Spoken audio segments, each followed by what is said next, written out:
bersama saya Jihan Novita. Saudara, kawasan Taman Nasional Bromo Tengger Semeru mengalami kebakaran. Api diduga berasal dari flare atau suar api yang digunakan untuk foto prewedding. Baru saja dibuka usai ditutup akibat kebakaran lahan, wilayah Gunung Bromo kembali terbakar, tepatnya di kawasan Bukit Teletabis.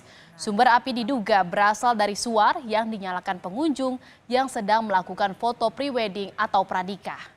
Api jatuh dan mengenai dahan kering, lalu merambat dan kebakaran semakin meluas. Sejumlah petugas dan pemandu wisata setempat berusaha untuk memadamkan sisa api. Sementara para pengunjung yang terlibat dalam pranikah dan menyalakan suar, kabarnya telah ditangkap oleh Polres Probolinggo.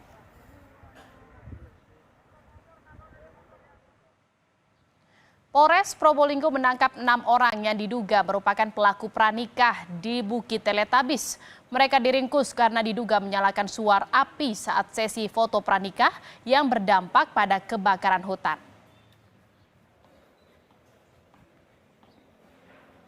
Nah, di TNPDS tetap dilakukan monitoring dan pemadaman yang dilakukan oleh dari gabungan anggota Polres Probolinggo, kemudian dari satuan TNPDS sendiri, kemudian dari perhutani dan kemudian dari masyarakat setempat, dari relawan-relawan yang ada di kawasan TNPDS.